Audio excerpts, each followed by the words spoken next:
नमस्कार मित्रों, आज चिंतन में अध्यात्म को समझे। भारतीय संस्कृति जीवन का सर्वोपरि लाभ अध्यात्म में मानती है। अध्यात्म का महत्व संसार की महानतम वस्तुओं से ऊंचा है। उसका लाभ सृष्टि के समस्त लाभों से अधिक है।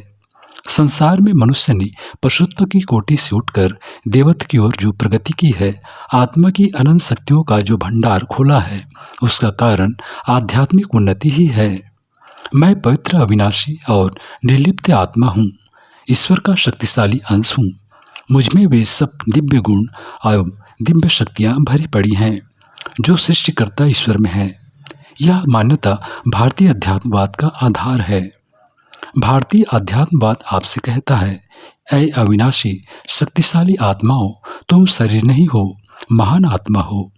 तुम्हें किसी प्रकार की अशक्तता का अनुभव नहीं करना है। तुम अनंत शक्तिशाली हो। तुम्हारे बल का पारावार नहीं है।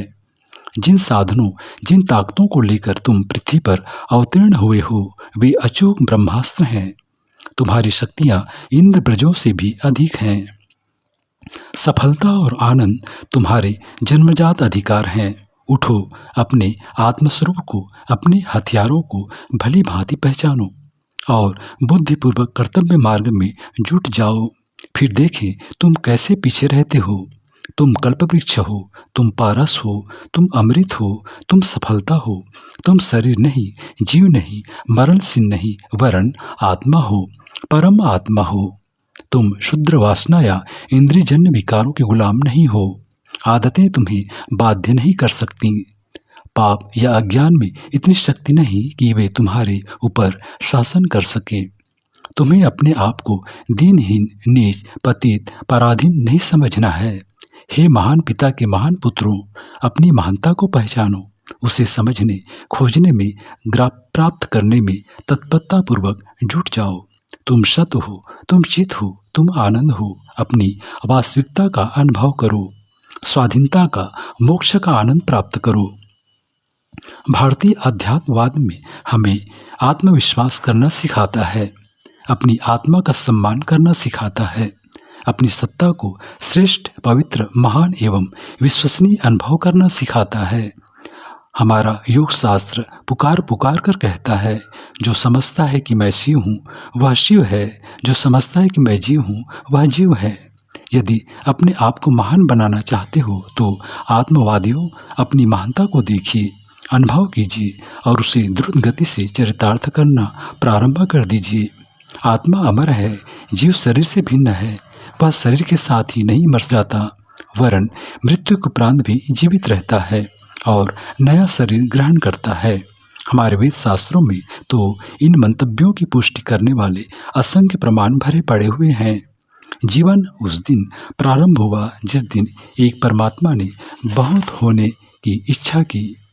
हम सब में आत्मा का निवास है।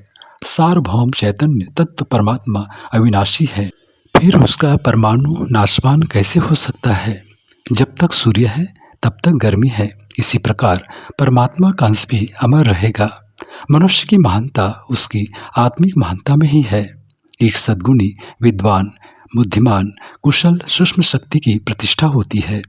हर मोटे पेट वाले या गोरी चमड़े वाले, निर्बुद्धि, दुर्गुणी, मूर्ख या पागल का कोई आदर नहीं करता। इससे यह निष्कर्ष निकलता है कि कपड़े से शरीर का और इसी प्रकार शरीर से आत्मा का दर्जा ऊंचा है। भारतीय संस्कृति कहती है कि मनुष्यों, जीवन का मर्म समझो, जीवन की गुण समस्या पर विचार करो। जीवन अखंड है, इस सत्य को समझो और हृदयंगम करो।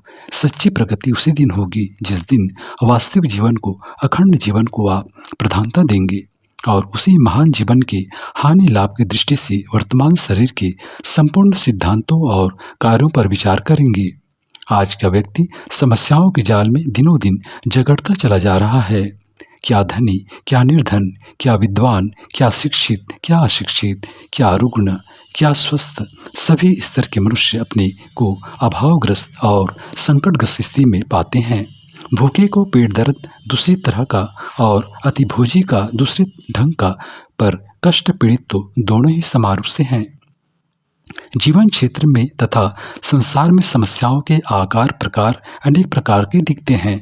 उनमें भिन्नताएं भी बहुत रहती हैं, एक दूसरे से असंबद्ध प्रतीत होती हैं और उनके कारण पृथक पृथक दिखाई पड़ती हैं, पर उनके मूल में एक ही कारण होता है, अध्यात्मवादी दृष्टिकोण का अभाव। यदि इस सत्य को समझ लिया जाए तो असंख्य समस्याओं और अगणित संकटों का समाधान एक ही उपाय से कर सकना संभव हो जाएगा।